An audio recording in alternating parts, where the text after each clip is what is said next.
rankings sometimes because it's like when you're getting into 26 films saying like where do you rank it, it could get kind of exhaustive. There's only like one other movie I think below this that's fresh, maybe two. Where do you place it? And I'll just say top 3, middle, or bottom tier. Where's Age of Ultron?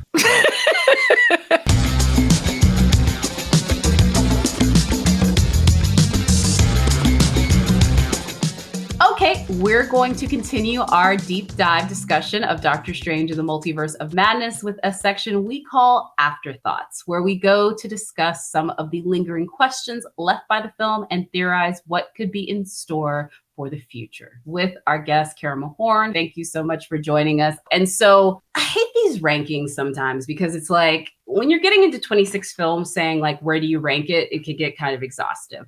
But it's clearly in about mid-level to lower tier for audience score at 87. Most Marvel movies are in the high 80s. I'm sorry, in the low 90s, high 80s range. And it is down towards the very bottom of an MCU film. However, I will admit there is a huge drop-off from basically 70s down to the very bottom entries. Where do you place it? And I'll just say top 3, middle, or bottom tier. Where's Age of Ultron? Because it's definitely not top tier. I'm going to say middle bottom because, again, I think that there are things in this film that are going to be incredibly important moving forward. They didn't stick the landing, and I think it's a multitude of things. Pandemic, putting a lot of stuff on Disney Plus versus on screen, directors in and out, rewrites, re-edits. So I think that, yeah, I can't put it at the top. I can't even put it at the top of the mid. I'm going to say mid to lower tier. Okay, that's fair. I would say that that's about accurate. Also, though, it's weird for me. I put it higher in my mind because I know that it had to do more than what most MCU films are asked to do. And I always like to sort of grade on a bit of a curve. And I personally feel like this film had a way higher ask than your average MCU movie. And like, that's the God's honest truth. And so the fact that this is such a enjoyable film, not a perfect film, but it's such an enjoyable film, I will forever, I will forever think that it's a little bit better than maybe the score or even people's reaction will think. And it'll definitely be one of these movies in 10 years. They're going to be like, I'm more excited for more Sam Raimi in the MCU than anything else. Or at least more Sam Raimi coming back and taking big swings with big budget enterprise. Yeah, me too, because I think there is a chance for him to do his thing in the future in other series. But it's the reason why I also said mid-low, and I also was asking about Age of Ultron, is because I remember when I first saw Age of Ultron, same thing with this, I was like, ugh. But then later when I rewatched it after seeing a bunch of other things, I was like, you know what, this is a pretty good movie.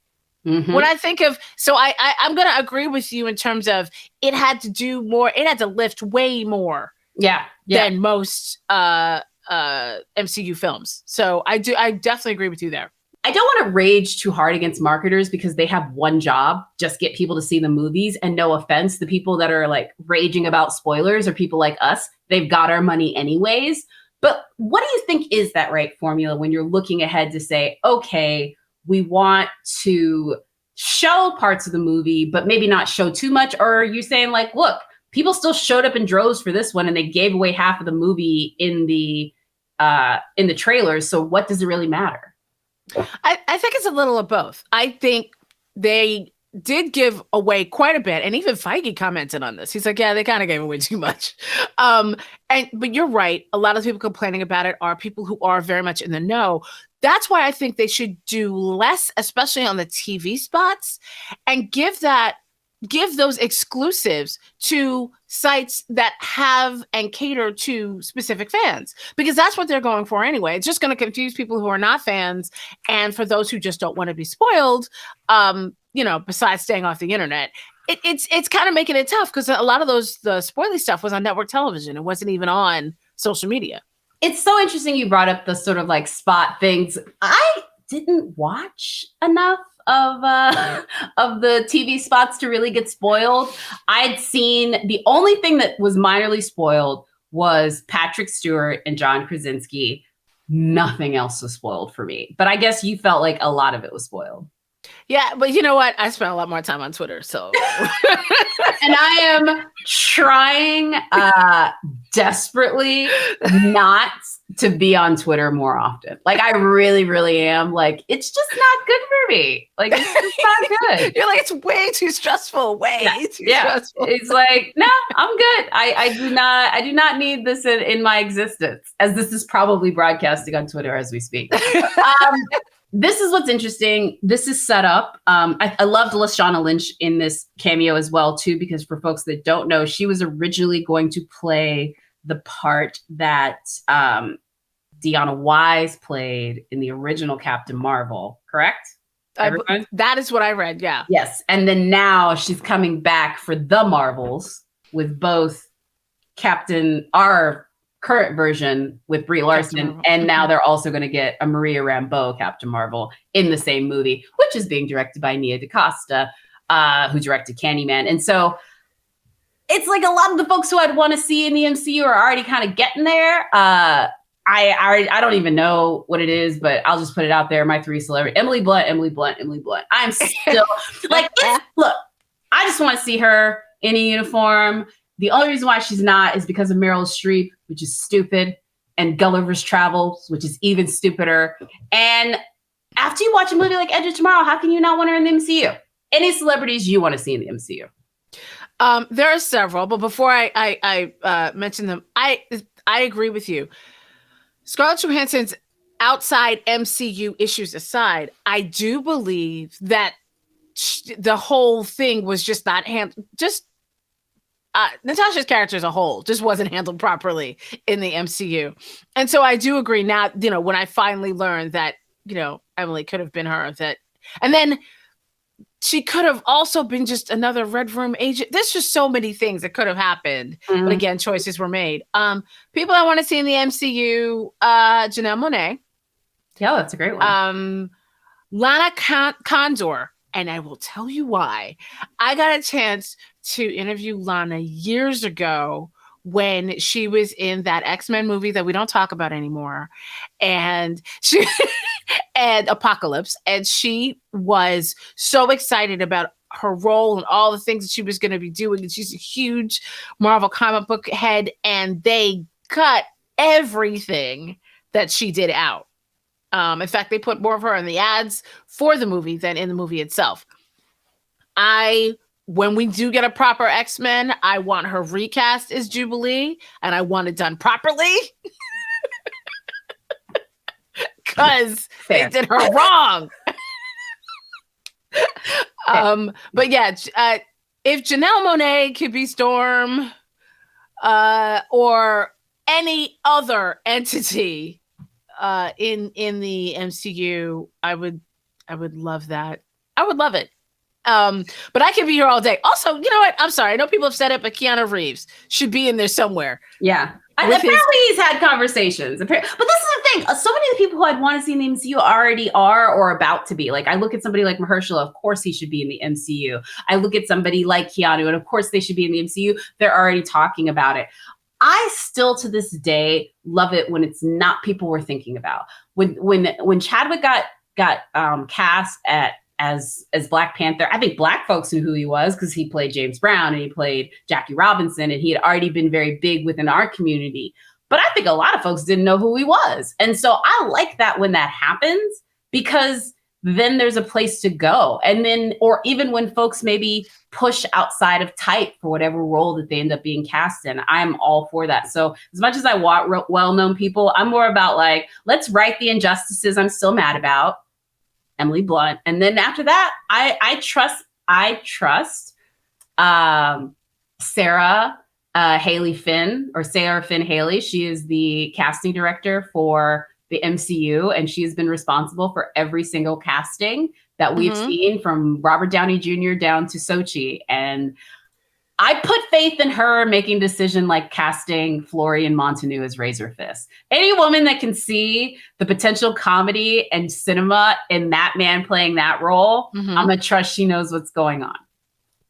And listen, I agree with you. If we do go with, I don't want to say unknowns, but unknowns outside of certain circles. If we're going maybe for an older, the X-Men Storm, Yetide Badaki. If we're going younger, Yara Shahidi. If we're going, but I still want my Young Avengers. I still want them to put all of the kids that we've seen on Disney Plus and give them a show so they can do their thing. I think they'll give them a show. They're not going to give them a movie. I think Marvel's going to be very strategic from now on, which stories make sense in a cinematic setting versus which ones make sense in a television setting. And they actually set that blueprint before Disney Plus. They set that blueprint with Netflix and ABC, and now they're just cultivating on Disney Plus. That's true. That's true. Luke Cage broke Netflix. Yeah. And at their behest. And more importantly, they saw the mistakes of something like Inhumans. And they saw some of the, I wouldn't say mistakes of Agents of S.H.I.E.L.D., but let's be honest, the Agents of S.H.I.E.L.D. twisted itself into so many plot hole knots that you couldn't even understand. But the problem is Agents of S.H.I.E.L.D. and granted, you really need to start mid-season 1, not at the beginning, and jump out before the end. The problem is so much of its storyline was built around Inhumans because they just thought Inhumans was going to be amazing, that when it wasn't and Inhumans got yanked, they just didn't have a net. And then it turned into they jumped the shark after that. It was wait, what is happening? Where are we? How many Coulsons? He's bad. What? That's not what I signed up for. We didn't all petition for Coulson to come back to see this. This is very true. Which actually begs the question, because we only have a couple more minutes before we get out of here. What's the next thing? Because the first few years was all leading to Endgame. So what is the big, I would say, ask, or what is going to be the big event going forward? And I think for me personally, knowing that we have X-Men coming, no more mutants. I mean, come on, we got to do that, right? Is that where this is all going? I think everything we're going forward is just going to be more X-Men versions of the MCU that lead to big X-Men events. It's possible, but they mention incursions too many times for them not to open this door. And there's two things that could happen. The incursions, Jonathan Hickman's Avengers, New Avengers, 2012, 2013, fanboys don't show up in my mentions. It's around that time. That what he built in there, which ended up with basically these worlds, time periods crashing into each other and ending up with this battle world, Secret Wars battle world scenario where you had this almost godlike Dr. Doom tied to the Fantastic Four again. I think that's where we're heading. I think we're heading to another Endgame level event, which is going to be Secret Wars. It's not going to happen right away. We got to introduce a bunch of other people, X-Men, Fantastic Four, Blade, all that, because everybody got to fight. Here's the other thing about it. But do you think that's the next big event? I think that's the next big Endgame, not the next big event. Not the next big event? I don't know. I mean, then I would say X-Men. Again, my brain right now is kind of on Black Panther 2. And I know for the fact that in the comics, the incursion started in Wakanda.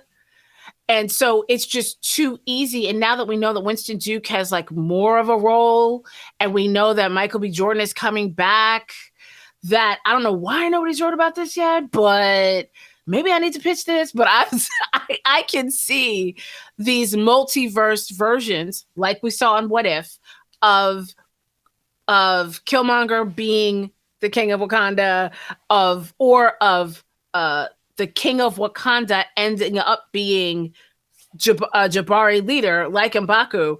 All of these things are all possible. The big thing that they've done with this movie is confirmed that anything is possible because they've broken up this universe. There's a thing that Feige said that they started in motion in Spider-Man as well as Loki, where the worlds are colliding.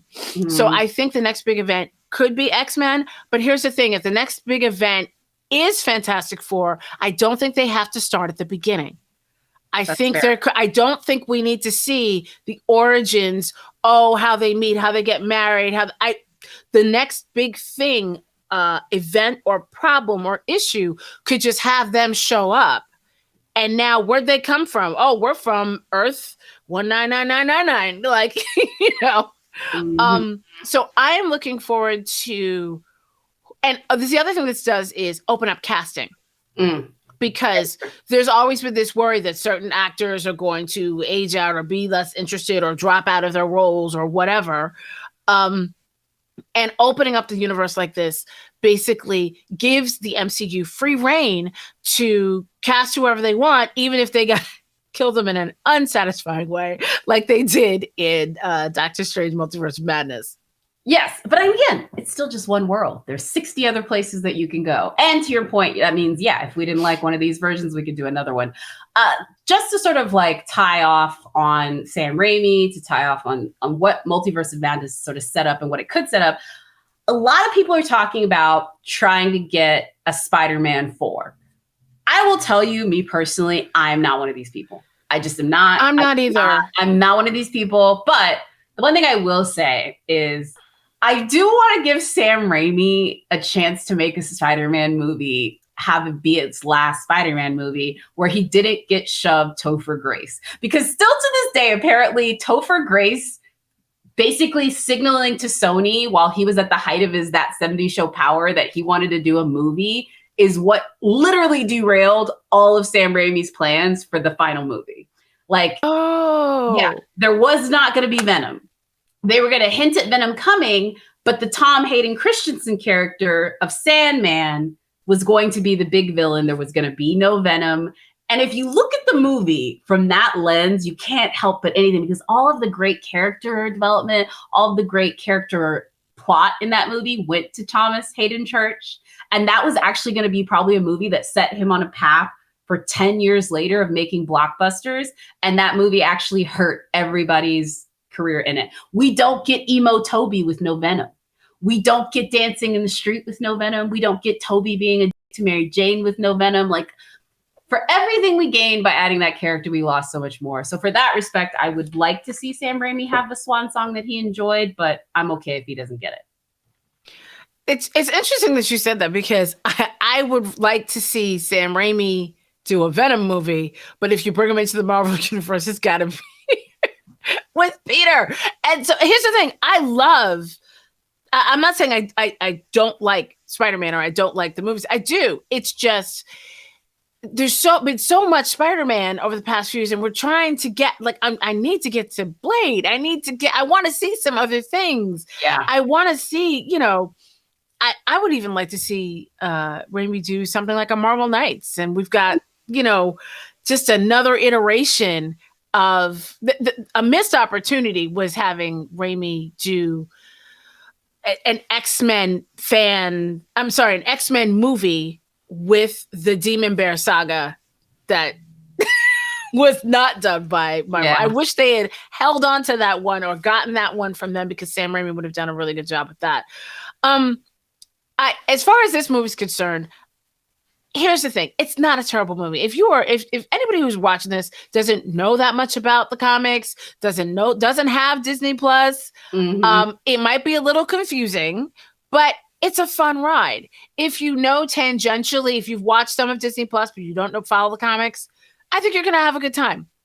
If you're a Sam Raimi's fan, from the first Ash to the last, you are probably going to have a ball looking at all of the little Easter eggs and everything that they give you. But overall, I just don't think this is Marvel's best film.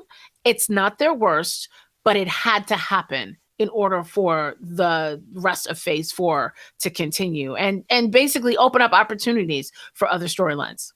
Yeah, I agree. It's like, I don't love it, but I understand. And on that note, we will call it a day. Karima, thank you so much for joining us. I've alluded to it, but let folks know what you're working on and where they can find you. Well, you can find me, the Blurred Girl, everywhere, basically. Clearly, I'm on Twitter more than Jacqueline is. And I'm also across social. Check out the Blur Girl podcast. I also have a live Twitch show on Tuesdays, as well as a book that you can now pre-order called Protectors of Wakanda. I was able to write the origin story of the Dora Milaje. Marvel let me do it. It's not a comic. It is a YA novel, but it's going to drop in September. And I would really appreciate it if everybody could pre-order it, because I had a lot of fun. And the incursion actually affected some of my storyline too. Wow, I like this. I love hearing how it's all a part of this MCU formula, and you tangentially were like, oh, I got reported to by Marvel where I can go. All right. That's it for us for another episode of the After Show. Again, I'm Jacqueline Cole. You can find me over at RottenTomatoes.com or anywhere on the internet at that Jacqueline. And we will see y'all next time. Bye. Bye.